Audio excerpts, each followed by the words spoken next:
بسم الله الرحمن الرحيم. علي نادي علي المزر جاي، علي نادي علي المزر جاي، علي نادي علي المزر جاي.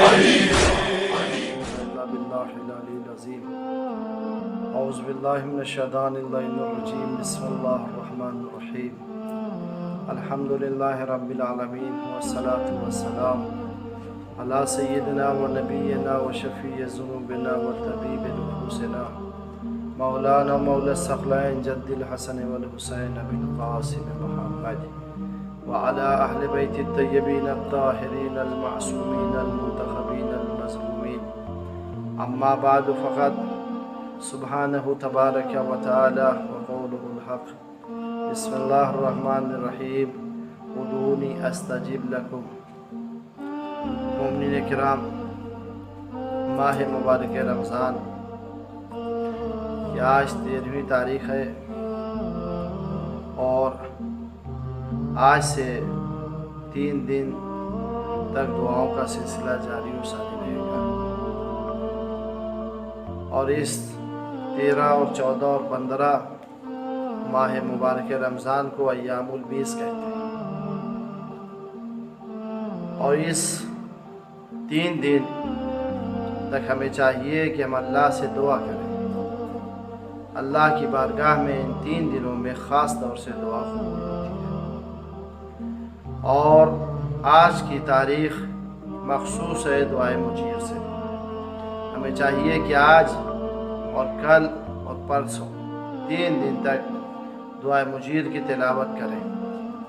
دعائے مجیر کی بڑی عظمت ہے، بڑی فضیلت ہے. دعائے مجیر کا مقام کوئی بیان نہیں کر سکتا ہے.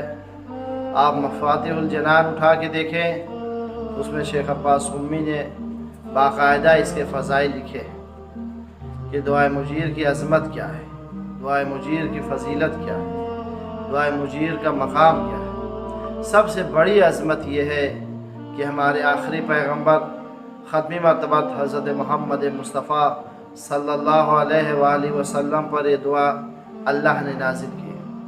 جبرائیل کے ذریعے سے جب پیغمبر اسلام ختمی مرتبہ حضرت محمد مصطفیٰ صلی اللہ علیہ وآلہ وسلم مقام ابراہیم پر تھے، تو اللہ نے جبرائیل کے ذریعے سے اس دعا کو نازل کیا کہ میرے پیغمبر اس دعا کو آپ پڑھیں اور اپنے چاہنے والوں کو بھی بتائیں.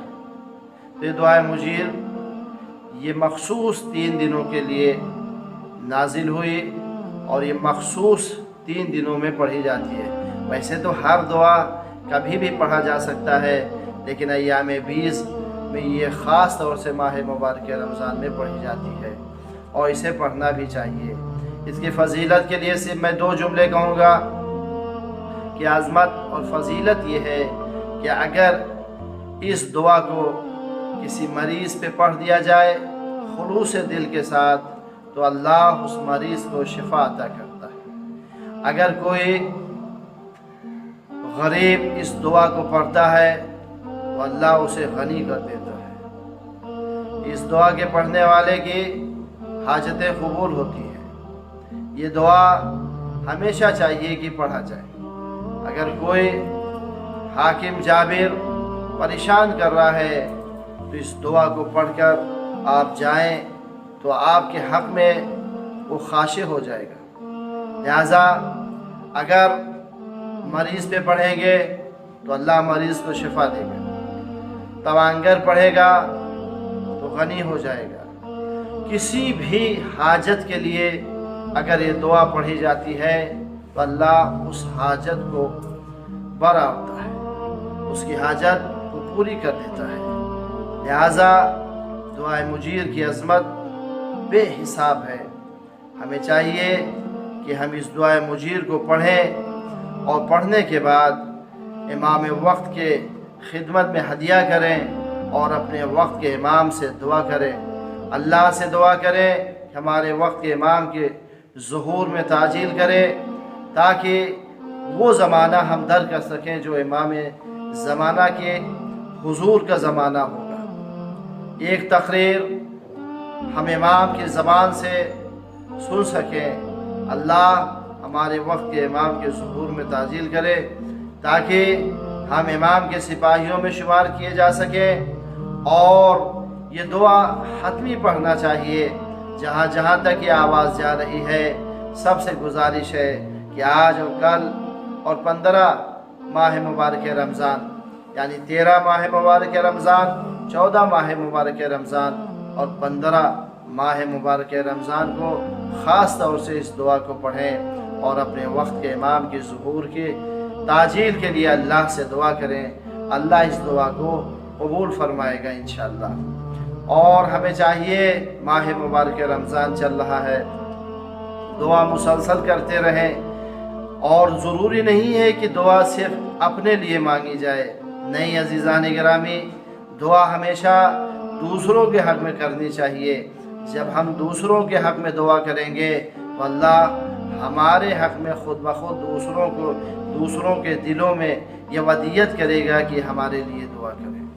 یقین مانیں، اگر آپ کسی کے لیے دعا کریں گے تو دوسرا حتمی آپ کے لیے دعا کرے گا۔ آپ دیکھیں، سیرت معصومین پر نظر ڈالیں تو یہی نظر آئے گا۔ معصومین کی سیرت میں رہا ہے کہ ہمیشہ دوسروں کے لیے دعا کرتے تھے، اپنے لیے کوئی دعا نہیں کرتے تھے۔ ایک دفعہ امام حسن اور امام حسین دیکھنے لگے کہ ماں سب کے لیے دعا کر رہی ہے لیکن اپنے گھر والوں کے لیے کوئی دعا نہیں کر رہی ہے۔ تو جب صدیقہ طاہرہ فاطمۃ الزہرا سلام اللہ علیہا پوری رات لوگوں کے لیے، پڑوسیوں کے لیے، ہمسایوں کے لیے دعا کرتی رہیں، صبح نمودار ہونے لگی۔ نماز صبح کے بعد جب ایک دفعہ صدیقہ طاہرہ مصلی سے اٹھی تو امام حسن آگے بڑھے، کہا مادر گرامی، آپ نے سب کے لیے دعا کیا لیکن اپنے لیے، اپنے گھر والوں کے لیے کوئی دعا نہیں کی، کیوں؟ کہا یا بنیا الجار ثم الدار، یہ میرے لال پہلے پڑوسیوں کا حق ہے پھر گھر والوں کا حق ہے۔ لہٰذا ہمیں بھی چاہیے کہ آج کے دن، کل کے دن اور آنے والے 15 ماہ مبارک رمضان کے دن ہم اپنے پڑوسیوں کے لیے، ہمسایوں کے لیے، دوستوں کے لیے، استادوں کے لیے، عزیز و اقربا کے لیے دعا کریں۔ جب ہم دوسرے کے لیے دعا کریں گے تو دوسرے یقیناً ہمارے لیے دعا کریں گے۔ والسلام علیکم ورحمۃ اللہ وبرکاتہ۔ علی ماد علی مظہر جائے، علی ماد علی مظہر جائے، علی ماد علی مظہر